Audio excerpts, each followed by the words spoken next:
నమస్తే, మీరు చూస్తున్నారు ఎన్ఎన్టీవీ. ఈరోజు ఎల్బీనా చౌరస్తాలో దొడ్డి కొమరయ్య జయంతి 99వ జయంతిని ఘనంగా నిర్వహించడం జరిగింది. దాంతోపాటు దొడ్డి కొమరయ్య విగ్రహావిష్కరణ ఎల్బీ నగర్ నియోజకవర్గ కమిటీ ఆధ్వర్యంలో అధ్యక్షుడు కాళిన మల్లేశం గారి ఆధ్వర్యంలో దొడ్డి కొమరయ్య విగ్రహం ఆవిష్కరణ జరిగింది. ఈ విగ్రహ ఆవిష్కరణకు వచ్చిన ముఖ్య అతిథులు మన దత్తాత్మ గారికి, అలాగే ఈటల రాజేందర్ గారికి, మధుయాస్కి గౌడ్ గారికి, స్థానిక ఎమ్మెల్యే దేవిరెడ్డి సూదిరెడ్డి గారికి, మరియు ముఖ్య నాయకులకు కొప్పుల మాజీ కార్పొరేటర్ కొప్పుల విఠల్ రెడ్డి గారికి, కొప్పుల నరసింహారెడ్డి గారికి ప్రత్యేక ధన్యవాదాలు తెలియజేస్తున్నాను. ఈ దొడ్డి కొమరయ్య ఆశ సాధనకు మా కేవైఎస్ఎస్ కమిటీ సభ్యులందరూ జరగబోయే రోజుల్లో దొడ్డి కొమరయ్య వారసులుగా ఆయన ఒక లక్ష్యాన్ని, ఆయన యొక్క కర్తవ్యాన్ని, ఆయన యొక్క ఆశయాలను ముందుకు తీసుకుపోదామని మా కుర్మ యువ చైతన్య సమితి తరఫుగా మేము చెప్తున్నాము. అంతేకాదు రాబోయే రోజుల్లో మా కుర్మ యువ చైతన్య సమితి తరఫుగా మా కుర్మ సంఘంలో జరిగే అవకతవకలను, మరియు అక్కడ కోకాపేటలో జరిగే లీజుకిచ్చిన నారాయణ కాలేజీకి లీజుకిచ్చిన సమస్యను లేవనెత్తి కుర్మల ఆత్మ గౌరవాన్ని, అలాగే మా కుర్మలకు హాస్టల్ వసతిని కల్పించే విధంగా పోరాడతామని ఈ సభాముఖంగా కుర్మ యువ చైతన్య సమితి సభ్యులందరూ తెలియజేసేందుకు వారికి కూడా ప్రత్యేక ధన్యవాదాలు తెలియజేస్తున్నాను. జై కుర్మ, జై కేవైసిఎస్.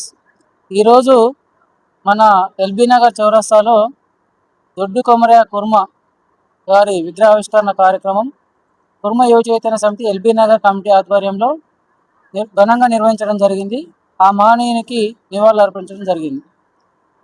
ఈరోజు ఈ కార్యక్రమానికి ముఖ్య అతిథిగా హర్యానా మాజీ గవర్నర్ శ్రీ బండారు దత్తాత్రేయ గారు, అలాగే మన మల్కాయి పార్లమెంట్ సభ్యులు ఈటల రాజేంద్ర గారు, పెద్దలు మా దేవిరెడ్డి సుధీరెడ్డి గారు స్థానిక శాసనసభ్యులు, మరియు మిగతా అతిథులు రావడం జరిగింది.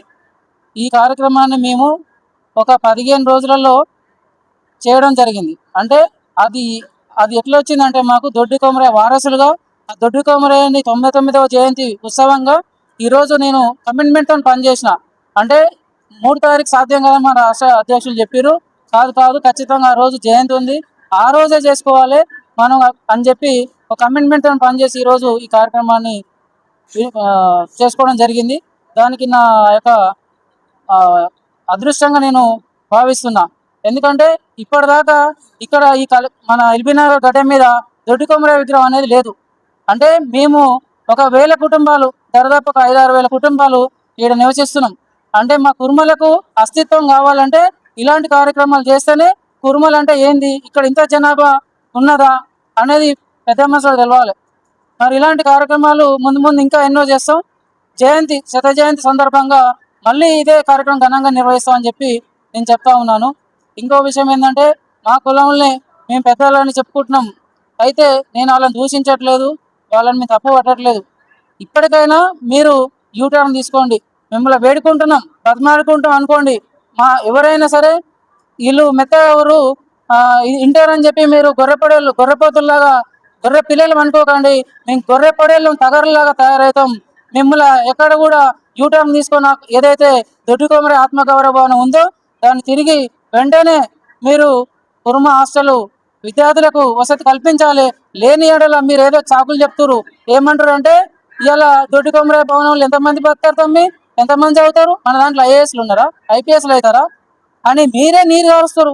అంటే మీరు కుర్మ యువకులని, విద్యార్థులని ఎంతో ప్రోత్సహించాల్సిన మీరే ఇవాళ ఎంతమంది చదువుతారు తమ్మి అని అంటున్నావు. మరి నువ్వు చదవాలనే ఉద్దేశం మా పిల్లలు చదువుకోవద్దా, మా పిల్లలు బాగుపడొద్దా? ఓన్లీ మీ పిల్లలు మీరు డబ్బులు ఉన్నాయి కాబట్టి మీరు ఎన్నో డాక్టర్లను చేస్తారు, ఇంజనీర్లను చేస్తారు, ఎంతో మందిని మీరు డబ్బులు పెట్టి కొని చదివిస్తారు. కానీ మాకు ఆ దమ్ము ధైర్యం లేదయ్యా. మాకు ఆత్మభావనమే కావాలి. మేము అక్కడనే కొట్లాడతాం. మాకు ఖచ్చితంగా మా కుర్మ విద్యార్థినులకు ఆ భవనం కావాలి, ఎంతో ముఖ్యం. అది ఒక డబ్బు కోసం, డబ్బే కాదు అది. మీకు డబ్బులాగా మీరు అనుకుంటున్నారు, కానీ మా డబ్బు కాదు, మా ఆత్మ గౌరవం. అది మా ఆత్మ పిల్లలకు ఆ దొడ్డి కొమరయ్య ఇచ్చినటువంటి ఆత్మ గౌరవాన్ని మీరు తాకట్టు పెడతారు. అది మంచి పద్ధతి కాదు, మానుకోండి. లేకపోతే మీకు రాజకీయ భవిష్యత్తు ఎంతో ఉంది. మీరు రాజకీయంగా ఎదుగుతుంటే మేము సంతోషించినాం, మేము మీ జెండాలు పట్టుకొని మోసినాం. మీరు ఇలా ఈ విధంగా మమ్మల్ని మోసం చేయదని వేడుకుంటున్నాం, హెచ్చరిస్తున్నాం అనుకోండి, వేడుకుంటున్నాం. కానీ మీరు అంటారు మమ్మల్ని వాళ్ళు ఎంత పెద్దోళ్ళు అయ్యారా, అంత పోతుమనగాళ్ళు అయ్యారా, మమ్మల్ని మాట్లాడుతారు మా గురించి అని అంటారు. ఎందుకు మాట్లాడడం? మాకు అన్యాయం జరుగుతుంది, మేము అన్యాయం జరిగినప్పుడు ఖచ్చితంగా హెచ్చరిస్తామని చెప్పి అంటున్నాం. కాకపోతే ఇలా ఈ ఈ వేదిక నుంచి నేను చెప్తా ఉన్నాను, యావత్తు మారుమూల గ్రామాల ప్రజలకు చేరుతుంది. ప్రతి బిడ్డలు వినండి, విద్యార్థులారా, అమ్మ నాన్నలారా, మీరు మన అభ్యసించే పిల్లల గురించి ఆలోచన చేయండి, రోడ్ల మీదకి రండి, దీని గురించి అందరం పోరాడదామని ఈ వేదిక నుంచి హెచ్చరిస్తా ఉన్నా. ఇంకా ఈ రోజు ఈ ప్రోగ్రామ్ సక్సెస్ చేసినటువంటి నా రాష్ట్ర కమిటీ కానీ, నా నియోజకవర్గ కమిటీ కానీ, నా కుల బంధువులకు కానీ, అది నా కార్యక్రమే కాదు, వాళ్ళ కార్యక్రమంగా తీసుకున్నారు. నేను ప్రత్యక్షంగా పాల్గొనవచ్చు, కానీ నా యావత్ తెలంగాణ ప్రజలు, కుటుంబ బాంధవులు పరోక్షంగా నాకు మద్దతు ఇచ్చారు, ఈ కార్యక్రమాన్ని నెగ్గించారు. కాబట్టి వారికి పేరున ధన్యవాదాలు తెలియజేస్తున్నాను. జై కుర్మా. జై జై కుర్మా.